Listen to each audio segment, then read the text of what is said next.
સુરત શહેરમાં સાયબર ક્રાઇમની ઘટના સતત વધી રહી છે ત્યારે સુરત સાયબર ક્રાઇમ સેલ દ્વારા એક અત્યંત ચોંકાવનારા અને મોટા પાયે ચાલતા સાયબર ફ્રોડ રેકેટનો પર્દાફાશ કરવામાં આવ્યો છે. પોલીસે આ કેસમાં અંદાજે ₹212 કરોડ 87 લાખના શંકાસ્પદ આર્થિક વ્યવહાર શોધી કાઢ્યા છે અને આ મસમોટા કૌભાંડમાં સંડોવાયેલા 4 રીઢા ગુનેગારોની ધરપકડ કરી છે. આ ટોળકી નિર્દોષ લોકોના બેંક એકાઉન્ટ ભાડે મેળવીને તેનો ઉપયોગ સાયબર છેતરપિંડીના નાણાં છુપાવવા માટે કરતી હતી. સુરત સાયબર ક્રાઇમે અગાઉ અમરોલી વિસ્તારમાંથી એક રેકેટ ઝડપી પાડ્યું હતું, જેમાં પ્રવીણ જીલુ ધાદલ નામના આરોપીની ધરપકડ કરવામાં આવી હતી. પ્રવીણની ઝીણવટભરી પૂછપરછ દરમિયાન આખા નેટવર્કનો ખુલાસો થયો હતો. તેના આધારે પોલીસે ઓપરેશન હાથ ધરી વધુ 4 આરોપીઓની ધરપકડ કરી છે, જેમાં અંકિત પરી, ગોરધન પરી ગોસ્વામી, ચેતન પ્રફુલભાઈ લીંબાણી, બિપિન અશોક સાવલિયા, અજય ગોરધનભાઈ ગોસ્વામીનો સમાવેશ થાય છે. વર્ષના 10મા મહિનામાં સુરત સાયબર સેલ દ્વારા એક અમરોલી વિસ્તારમાં રેડ કરવામાં આવેલ હતી, જેમાં મુખ્ય આરોપી પ્રવીણ દાદલને અરેસ્ટ કરવામાં આવેલ હતો અને એમની પાસેથી 124 કિટ ની અમે લોકોને વિગતો મળી હતી. એમાં 4 બીજા આરોપી જેમનું નામ ખુલેલું હતું, જે નાસ્તા ફરતા હતા. એ 4 આરોપીને સુરત સાયબર સેલની ટીમો દ્વારા પરમ દિવસે રાત્રે એક ઓપરેશન કરવામાં આવ્યું, જેમાં 4 આરોપીઓને સતત મતલબ 25 માણસો આપણી 25 પોલીસની ટીમ બનાવીને 4 નાસ્તા ફરતા આરોપીઓને એક સાથે અરેસ્ટ કરવામાં આવ્યું છે.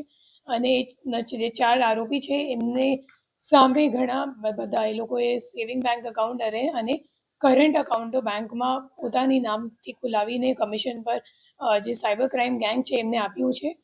અને એ લોકોએ જો કમિશન છે તો સેવિંગ બેંક એકાઉન્ટમાં એ લોકો 30,000ની કમિશન લીધી છે અને કરંટ એકાઉન્ટની એ લોકોએ ₹1 લાખ દીઠ પર એકાઉન્ટની એ લોકોએ કમિશન લીધી છે. એ મામલો અમે લોકોની સામે આવેલું છે અને જે આપણી પાસે 154 બેંક એકાઉન્ટો છે તો એની સામે 401 NCCRP કમ્પ્લેન્ટ્સ નોંધાયેલ છે અને ટોટલ જે ટ્રાન્ઝેક્શન્સનો અમાઉન્ટ છે એ ટોટલ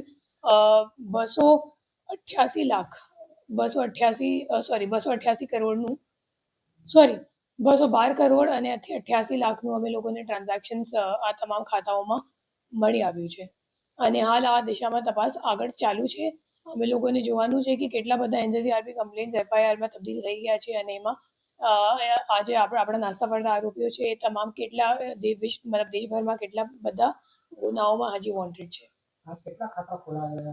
154 બેંક એકાઉન્ટ એ લોકોએ ખોલાવ્યું છે. એ લોકોને સેવિંગ બેંકમાં ₹30,000 મળતા હતા અને કરંટ એકાઉન્ટ માટે ₹1 લાખ પર એકાઉન્ટ એ લોકોને મળતા હતા.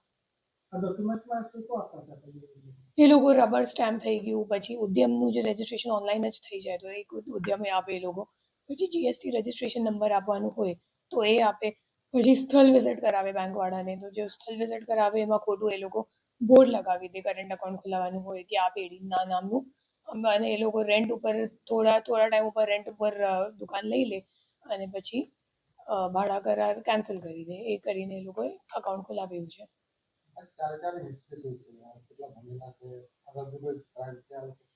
એ લોકો પેશેવર જેટલા આરોપીઓ મળી ચૂક્યા છે અમે લોકોને, એ લોકો 3 કે 4 એકાઉન્ટો એ લોકોએ કમિશન પર આપ્યું છે અને એ લોકો પેશેવર આ જ કામ કરે છે. આ જોવાનું બાકી છે, તો એ અમે લોકો જોઈને પછી આગળની ડિટેલ્સ તમને અપડેટ કરશું.